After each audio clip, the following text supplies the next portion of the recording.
In the quiet hours before dawn, when the world holds its breath between darkness and light, there are stories that echo through time. Tonight, let me share with you a tale of love so profound and faith so unshakable that it has become a beacon for humanity.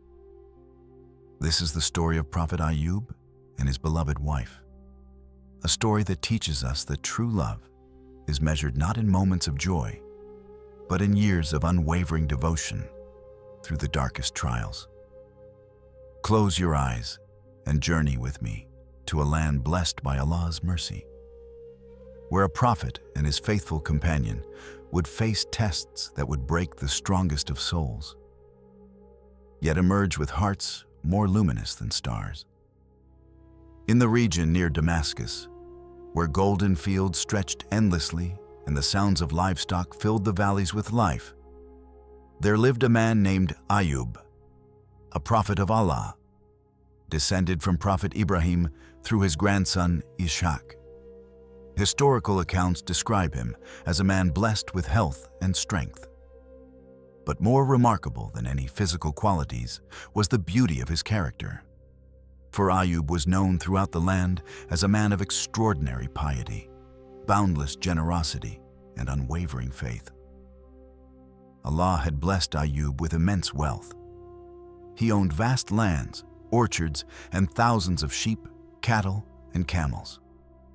His home was a sanctuary where no traveler was turned away, where orphans found care and the poor were clothed and fed.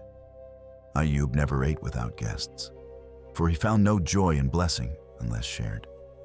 His wealth was merely a means to seek Allah's pleasure, keeping his heart humble and his actions selfless. But the greatest blessing was his wife. Historical narrations refer to her as Rahma, a name meaning mercy, though this detail comes from early Islamic historians rather than the Quran itself. What we know with certainty from Islamic sources is that she was a descendant of Prophet Yusuf, and she was his faithful companion in faith, his equal in patience, his comfort in all things. Together, they had children, each one faithful and devoted. Their marriage reflected what Allah intends for the union of souls, a partnership rooted in mutual respect and devotion to the Creator. As a prophet, Ayyub was sent to guide his people to Tawheed, belief in Allah's oneness. His name means the one who returns, for in every hardship, he would turn only to Allah. Life in those golden days was sweet. Together, Ayyub and his wife would wake before dawn for prayers, their voices joined in worship. Their home was a reflection of paradise on earth, where Allah's remembrance was constant and charity flowed freely. According to Islamic scholarly understanding, the angels in heaven took notice of this blessed life. They watched Ayyub prostrate in prayer, give generously, and remain humble despite his blessings. But Iblis, the accursed one, was enraged by Ayyub's devotion. Every time he whispered temptations to Ayyub, the prophet would immediately seek refuge in Allah, saying, "I seek refuge in my Lord from the cursed shaitan." Islamic scholars have explained that what followed was a divine test, one that would prove Ayyub's sincerity beyond any doubt. The test began, and it would become clear that Ayyub's faith was not dependent on his blessings, but rooted in something far deeper, in his very soul's devotion to Allah. A fierce storm arose, destroying Ayyub's crops. Floods swept away his sheep. His livestock fell to mysterious diseases. According to some narrations, during these calamities, Iblis appeared disguised as a shepherd, attempting to make Ayyub complain. But regardless of how the test came, everyone gasped in shock when they learned of Ayyub's losses. Yet Ayyub remained calm. He raised his hands and said, "Alhamdulillah, all praise be to Allah." When asked about his sudden losses, Ayyub's response silenced every heart. "Who gave me that wealth? My Lord gave it, and now he has taken it away. He is the owner of everything. If he wills, he gives. If he wills, he takes away. No one can question what he does. The people were moved to tears, understanding the true meaning of submission. Ayyub had passed the first test with such grace that even his loss became a lesson. But the trials intensified. The most devastating blow fell when all of Ayyub's children were gathered together and a violent earthquake struck, collapsing the house upon them. All were killed instantly. When the news reached Ayyub, even his prophet's heart could not contain the grief. These were his children, whom he had raised in faith and character. The tears flowed from his eyes, for prophets feel pain deeply. His wife too was shattered. To lose one child breaks a mother's heart, but to lose all of them was a wound beyond bearing. Yet even in this crushing grief, her faith remained firm. And Ayyub, though tears fell like rain, raised his voice. Inna lillahi wa inna ilayhi rajiun. Truly, we belong to Allah, and to Him we shall return. The test continued with even greater severity. A terrible illness struck Ayyub. The Quran tells us that Shaitan afflicted him with distress and torment. Painful boils erupted across his skin. His body wasted away until only skin and bones remained. The disease spread everywhere except his heart and tongue, which remained pure, allowing him to continue remembering Allah and speaking words of faith even through unbearable agony. The community turned away in fear and disgust, deciding this must be punishment for hidden sins. If he were beloved by Allah, they said, this would not happen. They took Ayyub and cast him out to a refuse heap outside the city walls, leaving him to die alone. But his wife did not walk away. When everyone abandoned Ayyub, when friends became strangers, she alone remained. She had lost wealth, children, and her comfortable life. But she chose to cling to her husband and her faith with every fiber of her being. The trial continued for many years. Scholars differ on exactly how long. Some narrations mention 7 years, while an authentic hadith narrated by Anas ibn Malik states it was 18 years. Whatever the exact duration, it was a test of extraordinary length and severity. The burden fell on his wife's shoulders. With no money or income, she became a hired servant, scrubbing floors and washing clothes to earn food. Her once soft hands became calloused. Her back ached from endless labor. Each dawn she checked on Ayyub, then worked through the day, hurrying back each evening with whatever she had earned to feed and tend to him. But even this mercy did not last. People grew fearful that she might carry the disease to them. Doors closed to her, work dried up, and their means of survival vanished. Desperate, she made a heartbreaking decision. She sold her beautiful long hair to buy food for her husband, a sacrifice recorded in Islamic historical accounts. When she returned with food, Ayyub noticed something was different and asked where she obtained it. When the truth emerged, it led to a difficult moment between them.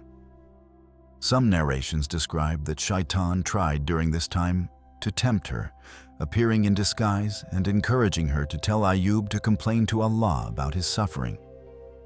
Overwhelmed by years of exhaustion, she approached Ayyub and said words she had held back, asking why he did not call upon Allah for relief. According to the narration, Ayyub asked her how long they had lived in health and blessing, and she replied about 80 years. He asked how long they had suffered, and she said 7 years. His response showed his remarkable perspective, that he felt ashamed to complain when he had not yet suffered as long as he had been blessed. These words, though perhaps born of exhaustion and love, troubled Ayyub deeply. He recognized that such thinking could lead to ingratitude. The narrations tell us that in his distress at this suggestion, he made an oath that if he regained health, he would discipline her, and he asked her to leave him to face his trial alone. His wife left with a heavy heart. Yet her love would not truly allow her to abandon him.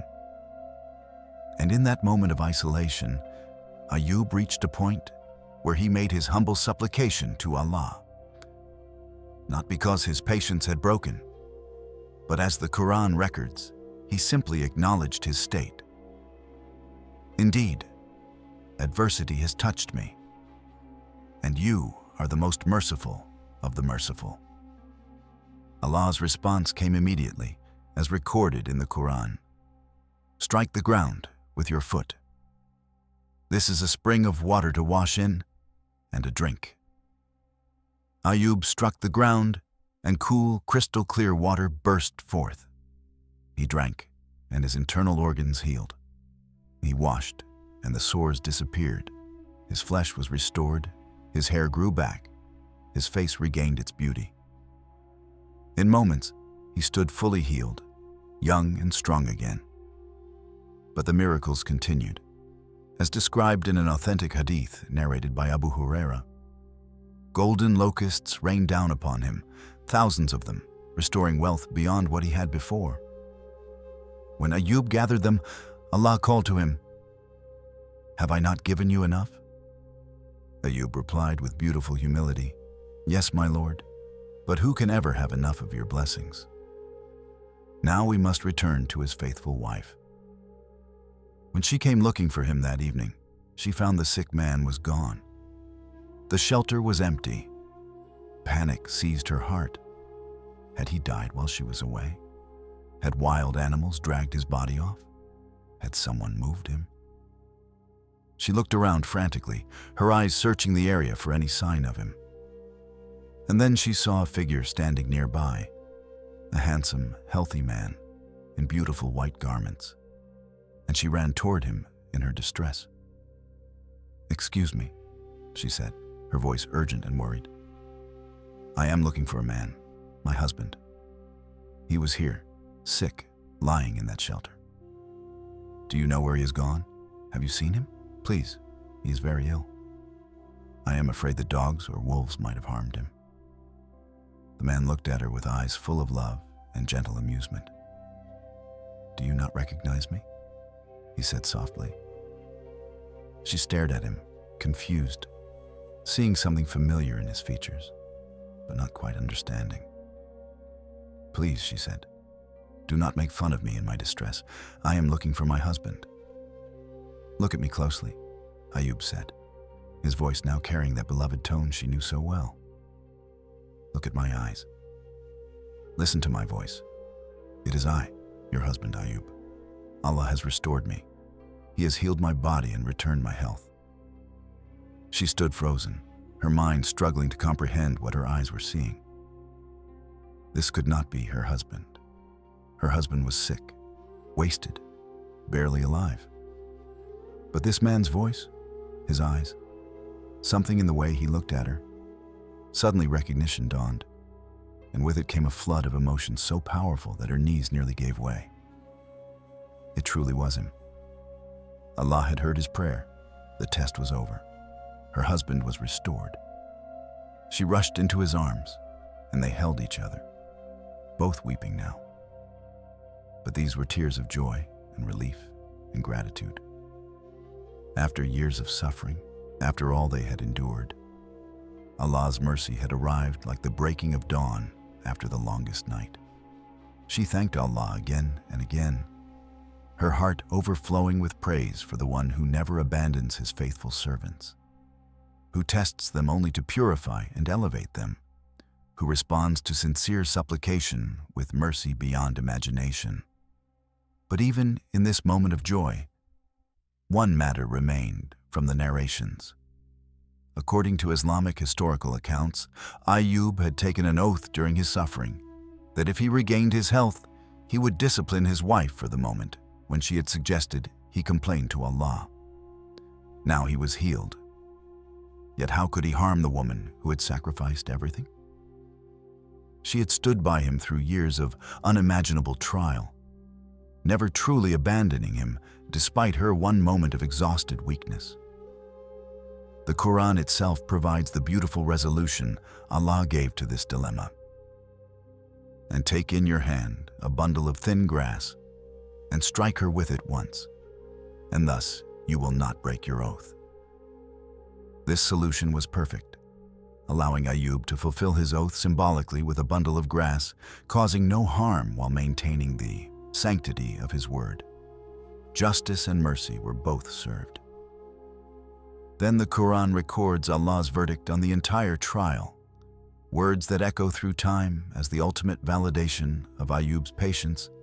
"Truly we found him patient, most excellent the servant." Surely he was one who repeatedly turned back to Allah. These words are more than praise. They are a divine seal of approval upon Ayyub's character, a recognition that he had passed the test completely and perfectly, that his faith had proven unshakable, that his example would stand for all time as a beacon for those who suffer. But Allah's mercy continued. The Quran tells us, "And we gave him back his family and the like thereof with them as a mercy from us, and a reminder for those of understanding." Scholars have discussed what this verse means. Some interpret it as Allah resurrecting Ayyub's children who had died.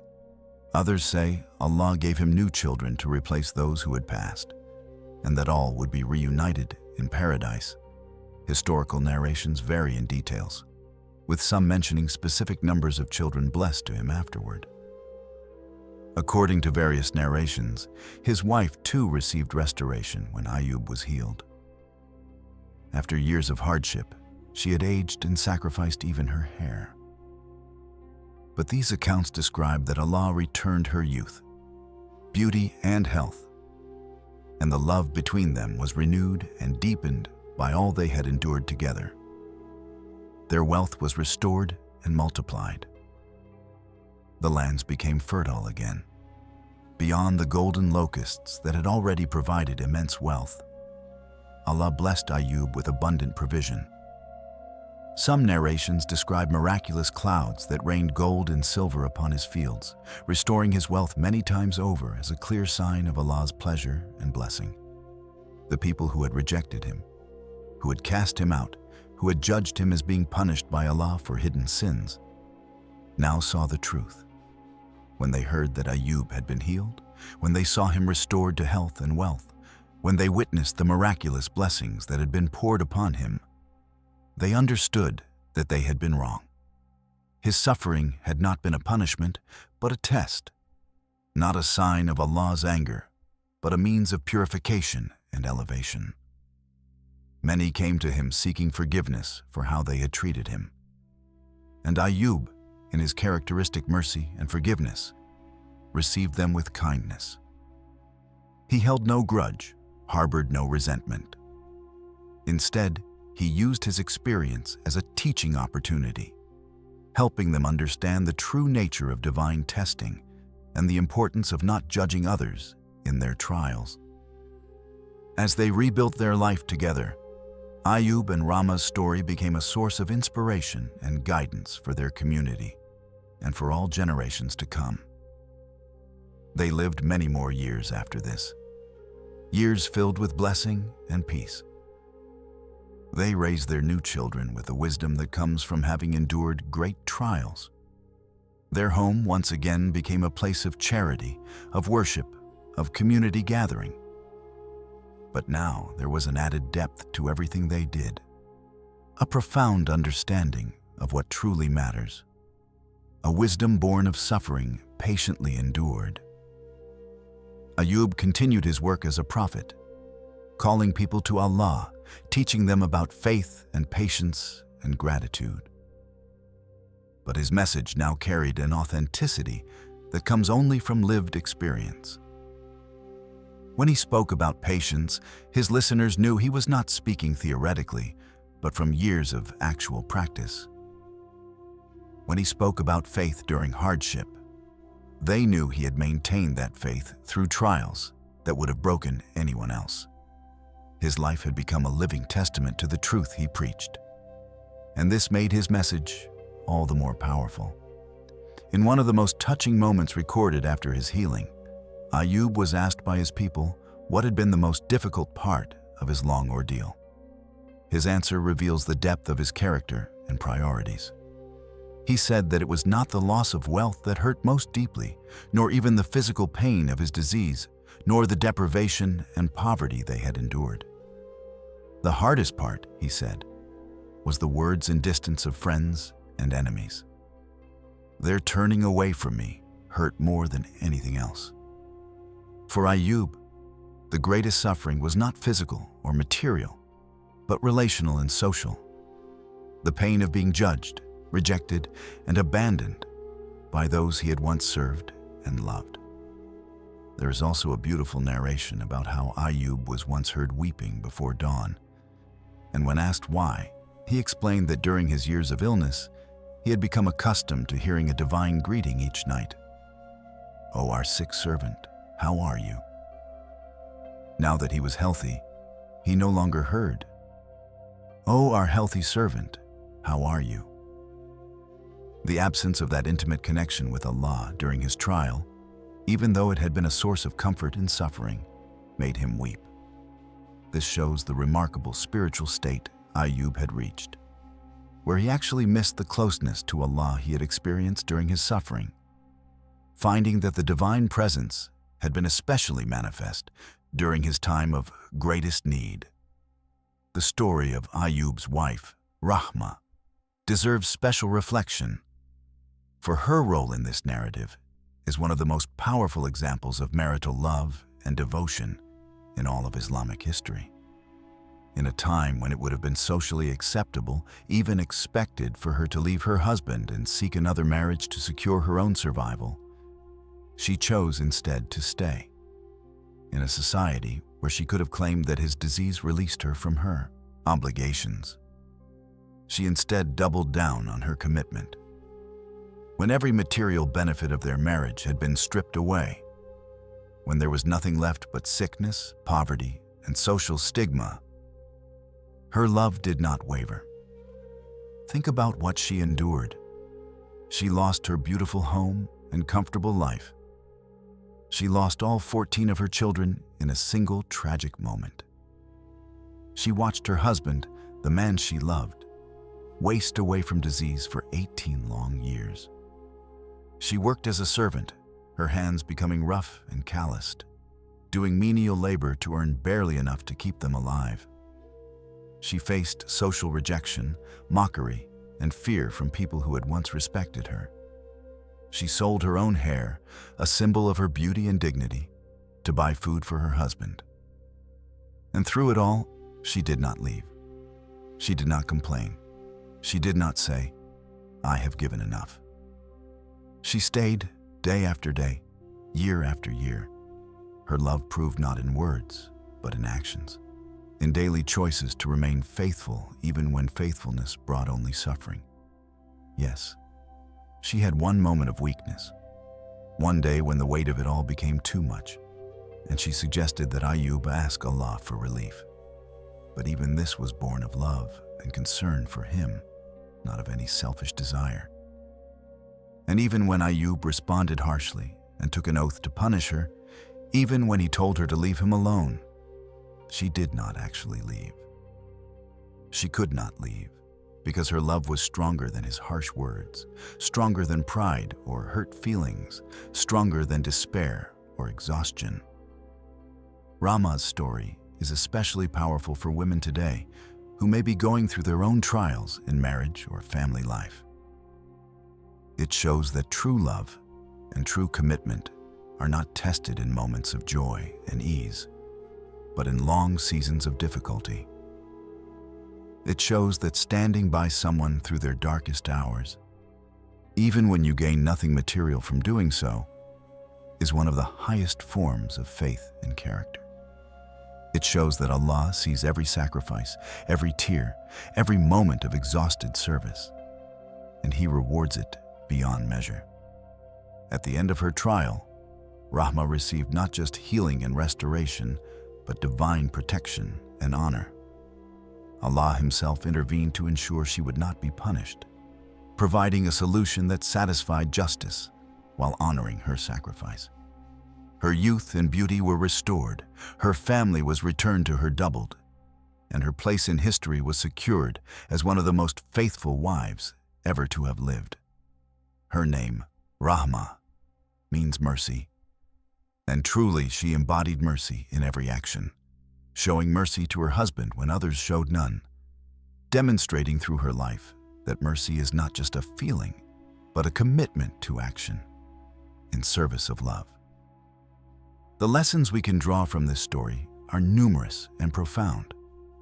First and most obviously, it teaches us about sabr, patience, but not just any patience.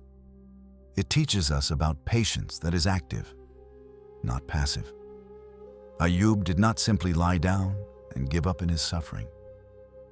He continued to worship Allah, to remember Him, to maintain his faith actively.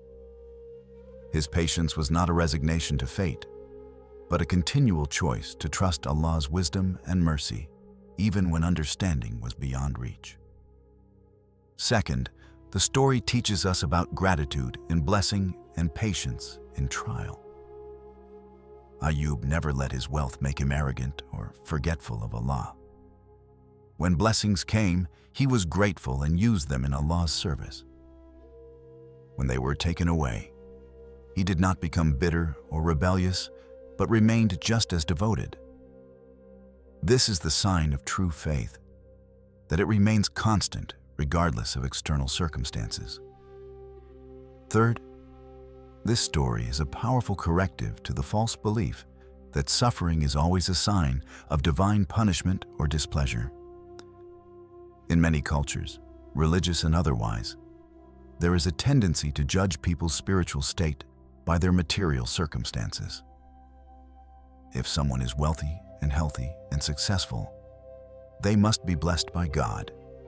If someone is sick or poor or struggling, they must have done something wrong to deserve it. The story of Ayyub completely destroys this false correlation. Here was one of the most righteous servants of Allah, a prophet chosen and beloved by Allah, who endured suffering that exceeded what most of us could even imagine. His suffering was not punishment, but purification, not a sign of divine anger, but a means of spiritual elevation, a test that would prove his faith and set an example for all of humanity. Fourth, the story teaches us about the danger of judging others in their trials. The people in Ayyub's community made the mistake of assuming they knew why he was suffering, deciding among themselves that he must have sinned greatly to deserve such punishment. They were completely wrong, and their judgment led them to compound his suffering by rejecting and ostracizing him. We must be careful not to make the same mistake. When we see others going through difficulties, our response should be compassion and support, not judgment and condemnation. We do not know Allah's wisdom in what He allows to befall His servants, and it is not our place to judge. Fifth, this story shows us the importance of having a strong spiritual foundation before trials come. Ayyub was able to endure his tests because his faith was already deeply rooted before they began. He had spent years in worship, in gratitude, in service to Allah and others.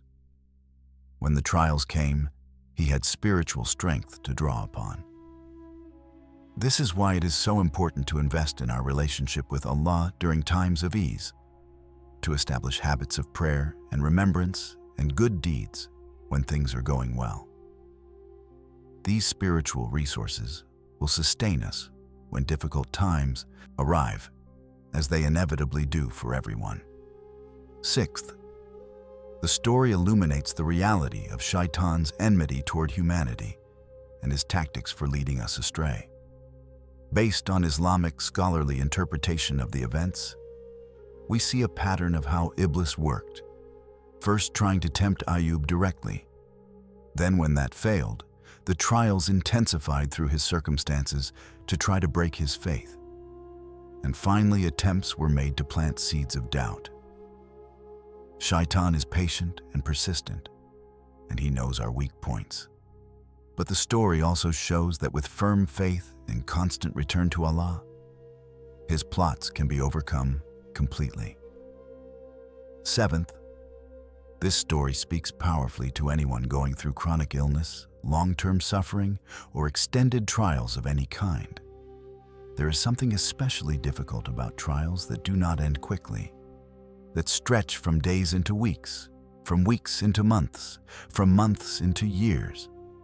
The human spirit can often endure acute suffering with adrenaline and hope that it will soon be over. But chronic suffering requires a different kind of strength, a daily choice to continue, to not give up, to keep faith when relief seems like it will never come. Ayyub's years of suffering, whether 7 or 18 according to different narrations, speak directly to those who endure such trials, offering them both comfort and inspiration. Eighth, the story shows us that Allah's mercy and relief often comes suddenly, at the moment we least expect it, but never a moment too late. For many years, Ayyub suffered without relief. One might think, why did Allah wait so long? Why not end the trial sooner? The answer is that there was divine wisdom in the timing we cannot fully comprehend. But what we can see is that when Ayyub finally made his humble supplication, Allah's response was immediate and complete. The healing was instantaneous. The restoration was overwhelming. The divine mercy poured forth like a flood. This teaches us never to despair of Allah's mercy, no matter how long the trial has lasted, because His help can come in an instant when the time is right. Ninth, this story highlights the incredible value of a faithful spouse who stands by you through trials. In our modern world, where marriages often dissolve at the first sign of serious difficulty, where commitment is often conditional on continued happiness or benefit, Ayyub's wife stands as a powerful example. She shows us what marriage is meant to be, not just a partnership of convenience or pleasure, but a sacred bond that endures through the worst of times, a commitment to walk together through valleys as well as mountaintops. Her sacrifice and devotion are a model for all married couples, showing that true love is proven not in romantic moments, but in daily acts of service during seasons of hardship. Finally, this story ends with hope and restoration, teaching us that no matter how dark the night, dawn will come. No matter how heavy the burden, relief will arrive. No matter how long the trial, it will end, and what comes after will be worth all the struggle. Allah does not burden a soul beyond what it can bear, and He does not test His servants except that He intends good for them, either in this life or the next, or both. As we conclude this story, lying here in the quiet darkness, preparing for sleep, let these truths settle into your heart. If you are going through trials right now, financial struggles or health problems or relationship difficulties or any other form of suffering, remember Ayyub and his faithful wife. Remember that Allah sees your struggle, counts your tears, knows your pain, and will not waste a moment of your suffering. Every hardship you endure with patient faith is purifying your soul, elevating your rank, and bringing you closer to Allah. The reward for patience is not just relief in this life, but eternal joy in the next. If you are blessed with health and wealth and comfort right now, remember Ayyub in his prosperity, how he never let his blessings make him arrogant or forgetful. Use what you have been given in service to Allah and others. Be generous, be humble, be grateful. Build your spiritual foundation now, while you have the opportunity, so that if and when trials come, you will have the strength to endure them with faith intact. And if you are married or in any close relationship, remember Ayyub's wife. Be the kind of person who stands firm when others walk away. Show love not just through words, but through actions, especially when those actions require sacrifice. Be patient with each other's weaknesses. Be loyal through each other's trials. Build a marriage, a friendship, a family bond that reflects something of divine love, unconditional and unwavering. The story of Prophet Ayyub and his wife is ultimately a story about hope. Hope that no matter how bad things get, Allah's mercy is greater. Hope that no trial lasts forever. Hope that patient faith will be rewarded beyond measure. Hope that love can survive even the worst circumstances. Hope that after every difficulty comes ease, after every tear comes joy, after every loss comes restoration, after every sunset comes a new dawn. May Allah grant us the patience of Ayyub in our trials. May He grant us the loyalty shown by Ayyub's faithful wife in our relationships. May He grant us the wisdom to trust His decree, the strength to endure what He tests us with, the gratitude to appreciate what He gives us, and the faith to believe that He is always the most merciful of the merciful. Ameen. Now, as you prepare to rest, let this story be a comfort to your heart.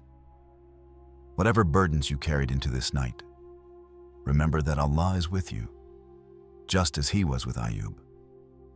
Whatever fears or worries occupy your mind, remember that His mercy is infinite and His timing is perfect.